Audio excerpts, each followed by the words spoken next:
Hi guys, எல்லாருக்கும் வணக்கம். எல்லாரும் சூப்பராக இருக்கீங்கன்னு நம்புகிறேன். ஸோ இது வந்து பார்த்தீங்கன்னா சண்டே எடுத்த vlog தான். சண்டே ஒரு 11:30க்கு மேலே தான் vlog எடுக்கவே ஸ்டார்ட் பண்ணியிருந்தேன். அண்ட் இன்றைக்கி காலையில் பிரேக்ஃபாஸ்ட் சாப்பிட்டது எல்லாமே லேட்டாக தான் இருந்துச்சா, ஸோ அதனால் லஞ்சுமே வந்து கொஞ்சம் லேட்டாகவே ரெடி பண்ணிக்கலாம் அப்படின்னு சொல்லிட்டு, அண்ட் அதுக்குள்ளே வந்து நம்ம வீட்டில் யாரும் பசின்னு சொல்லிடக்கூடாதுன்றதுக்காக கிர்னி பழம் வீட்டில் இருந்துச்சு. நேற்று ஈவினிங் வந்து பாதி பழம் ஜூஸ் போட்டிருந்தேன். ஸோ மிச்சம் வந்து இப்போ வந்து ஜூஸ் போட்டு எடுத்து வச்சிடலாம் அப்படின்னு சொல்லிட்டு ஜூஸ் தான் வந்து போடலாம்னு சொல்லிட்டு ரெடி பண்ணிட்டு இருந்தேன். அண்ட் இந்த சம்மருக்கு கண்டிப்பாக நீங்களும் வீட்டில் வந்து ஒன்று வாட்டர் மெலான் இல்லைனா இந்த மாதிரி மஸ்க் மெலான் ஏதாவது ஒரு ஜூஸ் வந்து குடிச்சிட்டே இருங்க. அப்போ தான் வந்து கொஞ்சம் நல்லா இருக்க மாதிரி இருக்குது. பிகாஸ் இப்போது இந்த அடிக்கிற வெயிலில் வந்து நம்மளால் வந்து ரொம்ப ஹெவியாகவும் சாப்பிட முடியாதுல்ல, கண்டினியூவாக தண்ணியே குடிச்சிட்டு இருக்க முடியாதுல்ல. ஸோ பேரலாக ஜூஸ் ஏதாச்சும் குடிக்கணும்ல, ஸோ அதை வெளியில் வாங்கி குடிக்கிறதுக்கு பதிலாக இந்த மாதிரி வீட்டிலே வந்து ஜூஸ் போட்டு குடித்தா ரொம்ப நல்லாயிருக்கும். அண்ட் எங்கள் வீட்டில் வந்து என்னை தவிர அவங்க 2 பேருக்குமே வந்து ஜூஸ்னால் ரொம்ப பிடிக்கும். எனக்கும் ஜூஸ்னால் பிடிக்கும். பட் வந்து நார்மலாக இப்போ ஒரு ஆப்பிள் இருக்குன்னா அதை நார்மலாக கொடுத்தாலே நான் சாப்பிடுவேன். பட் அவங்க 2 பேருக்கு நான் ஜூஸ் போட்டு கொடுத்தா தான் வந்து அது இறங்கும். ஸோ அந்த மாதிரி ஆளுங்க. ஸோ வீட்டில் வந்து வாட்டர் மெலானும் ஒரு வாங்கிட்டு வந்து வச்சுருந்தாரு. அண்ட் மஸ்க் மெலானுமே வந்து இன்றைக்கி வந்து ஃபுல்லாக காலி பண்ணிட்டோம்னா நாளைக்கு வந்து வாட்டர் மெலான் ஜூஸ் போட்டுக்கலாம் அப்படின்னு சொல்லிட்டு இருந்தேன். அண்ட் இந்த மஸ்க் மெலான் ஜூஸ் போடுறப்ப கண்டிப்பாக வந்து அதில் வந்து சுகர் வந்து கரெக்டாக போடணும். அதிகமாக போட்டோன்னு வச்சுக்கோங்களேன், சுத்தமாக நல்லா இருக்காது. ஸோ எனக்கு வந்து நாங்கள் வாங்கிட்டு வந்த பழம் ஆல்ரெடி கொஞ்சம் ஸ்வீட்டாக இருந்ததால் நான் கொஞ்சம் கம்மியாக தான் வந்து சுகர் போட்டிருந்தேன். அண்ட் பாப்பாவுக்கு வந்து ஐஸ் க்யூப் அதெல்லாம் சாப்பிட்டா வந்து கோல்ட் ஆகிடும், அதெல்லாம் எதுவுமே கிடையாது. அண்ட் நான் எப்போ இந்த சம்மர் ஸ்டார்ட் ஆச்சோ அப்போத்துலேருந்தே வந்து பாப்பாவுக்கு சூடாக தண்ணி ஊற்றுறதே விட்டுட்டேன். ஃபுல்லாக வந்து நார்மல் வாட்டரில் தான் வந்து பாப்பாவை குளிப்பாட்டிகிட்டே இருக்கேன். இந்த ஹீட்டர்லாம் யூஸ் பண்ணுறதே கிடையாது. பிகாஸ் அந்த மாதிரி பண்ணால் தான் கொஞ்சம் நல்லா இருக்குதுன்னு சொல்லிட்டு. அண்ட் வந்து ஒரு நாளைக்கு 2 வேளையாவது வந்து பாப்பாவை குளிப்பாட்டி விட்டுருவேன். பிகாஸ் இப்போது இருக்கிற இதுக்கு வந்து நமக்கே வந்து ஒரு மாதிரி கசகசன்னு இருக்குல்ல, குழந்தைங்களுக்கு இன்னும் கஷ்டமாக இருக்கும்ல. ஸோ அதனால் வந்து கண்டிப்பாக 2 வேளை குளிக்க வைக்கிறது.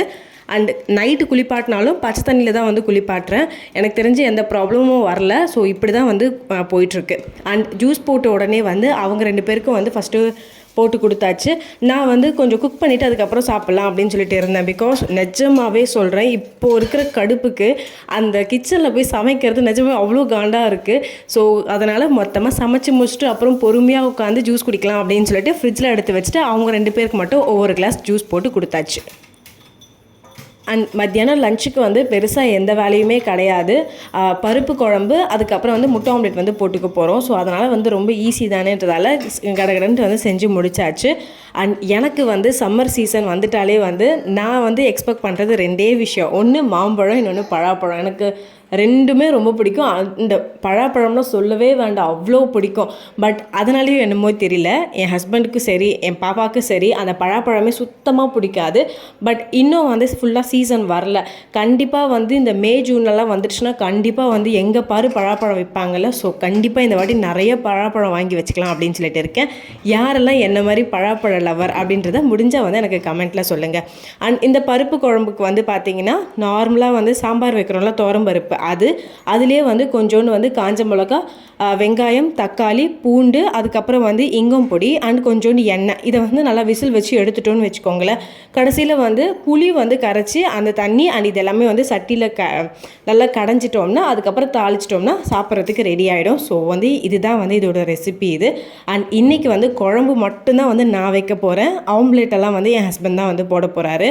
நிஜமாகவே வந்து நான் போடுறத விட அவர் பண்ணுறது வந்து நல்லா இருக்க மாதிரி இருக்குது. பிகாஸ் நான் நார்மலாக ஒரு ஆம்லேட் போடுறேன் அப்படின்னா வந்து அது ஒரு மாதிரி ஃப்ளாட்டாக இருக்க மாதிரி இருக்கும். பட் அவர் வந்து ஆம்லேட் போட்டால் ஒரு மாதிரி ஃப்ளஃபியாக, அது வந்து நிஜமாகவே நல்லாயிருக்கு. நான் சாப்பிட்டதுலே பெஸ்ட்டான ஆம்லேட் வந்து அவர் ரெடி பண்ணது தான். அவ்வளோ நல்லாயிருக்கு. நானுமே வந்து அவர் பண்ணுற மாதிரியே பண்ணணும்னு நினைப்பேன். பட் எனக்கு அந்த மாதிரி வரல.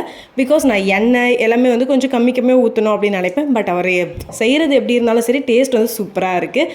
ஸோ இதை முடிச்சுட்டு அதுக்கப்புறம் நம்ம ஜில்லுன்னு போய் ஜூஸ் குடிக்க வேண்டியது தான். அண்ட் உங்கள் வீட்லேயுமே குழந்தைங்க இருந்தாங்கன்னா கண்டிப்பாக இந்த சம்மருக்கு இது எல்லாமே வந்து ஃபாலோ பண்ணிக்கோங்க. ஃபஸ்ட்டு விஷயம் என்னென்னா, குழந்தைங்கள 2 வேளையாச்சும் வந்து குளிப்பாட்டுங்க. அண்ட் வந்து ஒன்று பச்சை தண்ணி, அப்படி இல்லைன்னா அட்லீஸ்ட் லூக் வார்ம் வாட்டர்லையாச்சும் வந்து குழந்தைங்கள குளிப்பாட்டுங்க. அண்ட் இன்னொன்று வந்து பார்த்தீங்கன்னா டெய்லி வந்து மாய்ஸ்சரைசர் வந்து குளிப்பாட்டின உடனே வந்து அப்ளை பண்ணுங்கள்.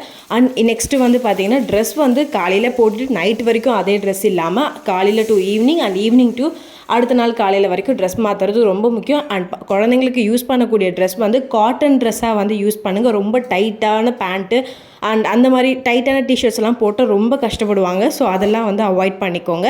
அண்ட் குழந்தைங்களுக்கு முடிஞ்ச வரைக்கும் வெளியில் கூட்டிகிட்டு போகாதீங்க. வெளியில் கூட்டிகிட்டு போயிட்டு நான்வெஜ் வந்து அந்தளவுக்கு வாங்கி தராதிங்க. ரொம்ப ரேராக வாங்கி கொடுத்தா ஓகே. அண்ட் ரொம்ப ஹெவியாகவும் வந்து பசங்களுக்கு வந்து கொடுக்க வேண்டாம். முடிஞ்ச வரைக்கும் டெய்லி ஒரு ஃப்ரூட், அப்படி இல்லைன்னா டெய்லி ஒரு ஜூஸாச்சும் வந்து குழந்தைங்களுக்கு கொடுங்க.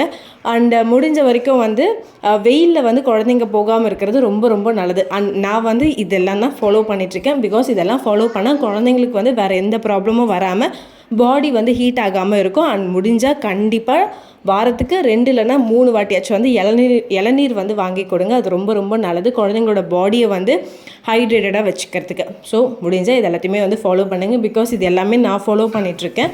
ஸோ உங்களுக்கு கண்டிப்பாக ஹெல்ப்ஃபுல்லாக இருக்கும் அப்படின்னு சொல்லிட்டு நம்புகிறேன். அண்ட் ஆல்சோ நீங்களுமே ரொம்ப நேரம்லாம் கிச்சனில் டைம் ஸ்பெண்ட் பண்ணாதீங்க. முடிஞ்சால் காலையிலேயே வந்து லஞ்சுமே ரெடி பண்ணி எடுத்து வச்சுருங்க. அப்படி இல்லை பண்ண முடியலன்னா மத்தியானத்துக்கு ரொம்ப சிம்பிளாக பண்ணிக்கோங்க. லைக் வந்து தயிர் சாதம் கூடவே ஒரு காய், அந்த மாதிரி வந்து சிம்பிளாக பண்ணிக்கிட்டிங்கன்னா நீங்கள் ரொம்ப நேரம் வந்து அடுப்பில் வந்து நிற்க வேண்டிய அவசியம் இருக்காது. அண்ட் நான் கொஞ்சம் ஜூஸ் எடுத்து வச்சுருந்தேன். ஸோ பாப்பா கேட்டதால் அவளுக்கு வந்து இன்னொரு கிளாஸ் வந்து ஊற்றி கொடுத்துருந்தேன். இந்த சம்மருக்கு நமக்கே வந்து சில்லுன்னு குடிக்கணும் தானே இருக்கும். ஸோ குழந்தைங்களுக்கு கண்டிப்பாக அப்படி தான் வந்து இருக்கும். அண்ட் நான் வந்து எப்போல்லாம் ரசம் வைக்கிறேனோ அப்போல்லாம் வந்து ரசத்தை வந்து கொதிக்க தான் வைப்பேன். சில பேர் வந்து ரசம் வந்து ஒரு கொதிக்கு மேலே வரவே கூடாதுன்னு சொல்லுவாங்க. அது ஏன்ன்றது எனக்கு ரீசன் தெரியல. பட் நான் வந்து இப்படி தான் ரசம் வைப்பேன். எங்களுக்கு வந்து இது ஓகே. ஸோ அதனால் அப்படியே தான் கண்டினியூ ஆகிட்டுருக்கு. அண்ட் எப்போவுமே வந்து இந்த ரசம் அண்டு கூட ஏதாச்சும் குழம்பு வைக்கிறேன் அப்படின்னா ஒரே கடாயில் வச்சுருவேன். பிகாஸ் 2 கடாயில் வந்து பண்ணுறோம்னா திரும்ப அதை போட்டு கழுவிட்டுருக்கணும்ல. ஸோ எதுக்கு அப்படின்னு சொல்லிட்டு கொஞ்சம் டைம் எடுத்தாலும் பரவாயில்ல அப்படின்னு சொல்லிட்டு ஒரே கடாயில் ரசம் பண்ணிவிட்டு அதே கடாயில் குழம்பும் பண்ணிவிடுவேன். பட் இப்போ வந்து பீட்ரூட்டு அதெல்லாம் பண்ணுறேன் அப்படின்னா வந்து தனித்தனி கடாய் யூஸ் பண்ணுவேன். பிகாஸ் அது நம்ம வந்து நல்லா க்ளீனாக வாஷ் பண்ணால் தான் வந்து அது ஃபுல்லாக போகும்ல. ஸோ அது இன்னும் கஷ்டம் அப்படின்றதால ஸோ இந்த மாதிரி பண்ணுறப்ப மட்டும் தனித்தனி கடாய். பட் மோஸ்ட்லி வந்து ஒரே கடாயில் குழம்பு எல்லாத்தையும் வச்சுட்டா கொஞ்சம் ஈஸியாக இருக்கும் அப்படின்னு சொல்லிட்டு ஸோ பருப்பு குழம்பை வந்து நல்லா சிம்மில் வச்சுட்டு அதுக்கப்புறம் நான் என்னோடய ஜூஸ் எடுத்துகிட்டு நிம்மதியாக போய் டிவி முன்னாடி ஃபேனை போட்டுட்டு உட்காந்தாச்சு. அண்ட் இப்போ வந்து அவரோட டர்ன். அவர் வந்து வெங்காயம் வந்து கட் பண்ண ஆரம்பித்தாச்சு. அண்டு பக்கத்தில் வந்து என்ன தான் கிண்ணம் இருந்தாலும் சரி, நான் மீஷோவில் ஆர்டர் பண்ண ஸ்ட்ரெயினரை தான் வாண்டடாக கேட்டு அதில் தான் வந்து அவர் குப்பை போட்டுட்ருக்காரு. அது ஏன் வந்து அவர் கண்ணுக்கு குப்பை தொட்டி மாதிரி தெரியுதுன்றது தெரியல. பட் நிஜமாகவே இந்த ஸ்ட்ரெயினர் எனக்கு ரொம்ப ரொம்ப ரொம்ப யூஸ்ஃபுல்லாக இருக்குது. அண்ட் நிஜமாகவே ஒர்த் த ப்ராடக்ட் அப்படின்ட்டே சொல்லலாம். அண்ட் அவர் போடுற ஆம்லேட் வந்து எனக்கும் என் பொண்ணுக்கும் ரொம்ப பிடிக்குமா. ஸோ அதனால் வந்து இப்போல்லாம் வந்து அவர் தான் வந்து ஆம்லேட் போடுறாரு. சம்டைம்ஸ் முடியலன்னா நானே வந்து போட்டுப்பேன். அண்ட் அவர் போடுறது வந்து எப்படின்னா ஒரு வாட்டி ரோடு கடையில் போய் சாப்பிட்றப்ப அங்கே வந்து ஒரு அண்ணா வந்து ஆம்லேட் போட்டார். அதை வந்து பார்த்துக்கிட்டாரு. ஸோ அதை பார்த்துக்கிட்டு அதே மாதிரி தான் இவரும் போடுறாரு. பட் நிஜமாகவே அவர் போடுறது நான் போடுறதை விட சூப்பராகவே இருக்குது. அண்ட் நாம் வந்து கிச்சனில் வேலை பார்த்துட்ருக்கப்ப ஹஸ்பண்ட் வந்து கிச்சனுக்கு வரலனாலும் பிரச்சனை இல்லை. பட் அவருக்கு வந்து கிச்சனில் இருக்கிறப்ப கண்டிப்பாக நான் கிச்சனில் தான் இருப்பேன். பிகாஸ் எதையாவது மாற்றி வச்சிட்டாலோ இல்லை எதையாச்சும் கீழே போட்டாலும் நம்ம தானே திரும்ப ஏற கட்டணும். ஸோ அதனால் அங்கேயே தான் வந்து சுற்றிட்டு ரவுண்ட் அடிச்சுட்டு இருந்தேன். பாப்பா வந்து சமத்தா வந்து ஹாலில் உட்காந்துட்டு இருந்தா. அண்ட் என் ஹஸ்பண்ட்க்கு வந்து குக்கிங்கெல்லாம் பெருசாக எதுவுமே தெரியாது. பட் நான் வந்து ப்ரெக்னெண்ட்டாக இருந்த டைமில் அப்போ தான் கோவிட் ஸ்டார்ட் ஆன டைம்ன்றதால யாருமே வீட்டுக்கு வர முடியல. என்னாலையுமே வந்து கொஞ்சம் ரொம்ப அதிகமாக வந்து வாமிட்டிங் இது இருந்ததால் நானும் எந்த வேலையும் செய்ய முடியல. ஸோ அப்போ தான் வந்து ஃபஸ்ட் டைம் வந்து பூண்டு சட்னி அரைக்கிறது, இட்லி ஊற்றி வைக்கிறது, இது எல்லாமே வந்து எனக்கு ஹெல்ப் பண்ணியிருந்தார். ஸோ அதுக்கப்புறம் வந்து லாங் கேப்புக்கு அப்புறம் இப்போ தான் வந்து லைட்டாக வந்து ஆம்லேட் போடுறது அதெல்லாம் நானுமே வந்து ஃபோர்ஸ் பண்ண மாட்டேன். அவர் போட்டாலும் ஓகே, போடலனாலும் ஓகேன்ற மாதிரி தான் இருப்பேன். பட் வந்து அவருக்கு வந்து முடிஞ்சால் போடுவார். மேபி உடம்பு வந்து டயர்டாக இருக்குது இல்லை வேலை வந்து கொஞ்சம் அதிகமாக இருக்குது அப்படின்னா வந்து நானுமே வந்து ஃபோர்ஸ் பண்ண மாட்டேன். ஸோ இப்படி தான் வந்து நாங்கள் 2 பேரும் வேலையை வந்து ஷேர் பண்ணிப்போம். அதுக்கு பதிலாக நான் வந்து கிச்சனில் வேலை பார்க்குறப்ப அவர் வந்து குழந்தைய ரெடி பண்ணுறது அதெல்லாம் வந்து பார்த்துட்ருப்பாரு. அண்ட் அவர் ஆம்லேட் போடுறப்போ ஒரு ஸ்பெஷலான விஷயம் என்னென்னா எனக்காக லாஸ்ட்டில் வந்து ஒரு பெரிய ஆம்லேட் வந்து போட்டு தருவார். அதுக்காகவே நான் வந்து வெயிட் பண்ணிகிட்ருப்பேன். அது சாப்பிட்டாலே வயிறு ஃபுல்லாகிட்ட மாதிரி இருக்கும். அண்ட் நீங்களுமே வந்து சம்மரில் வந்து ரொம்ப கேர்ஃபுல்லாக இருங்க. அண்ட் முடிஞ்ச வரைக்கும் வெளியில் போகாதீங்க. பிகாஸ் வெளியில் அவ்வளோ காட்டுது வெயில். அண்ட் உங்களுக்கு வந்து இந்த விலாகெல்லாம் பிடிச்சிருந்துச்சு அப்படின்னா குட்டியாக ஒரு லைக் கொடுத்து கமெண்ட் பண்ணிங்கன்னா அது எனக்கு வந்து சப்போர்ட்டிவாக இருக்கும். எனக்குமே அடுத்தடுத்து விலாக் போடணும் அப்படின்ற ஒரு ஆசை வரும். அண்டு ஃபுல்லாக லஞ்ச் எல்லாமே ரெடி ஆயாச்சு. பாப்பா நான்லாம் வந்து உட்காந்து சாப்பிட ஆரம்பித்தோம். அவருமே வந்து ஆம்லேட் போட்டு எடுத்துகிட்டு வந்தாச்சு. அண்டு அடுத்த ஒரு விலாகில் பார்க்கலாம். அது வரைக்கும் it's bye from Preethi. By.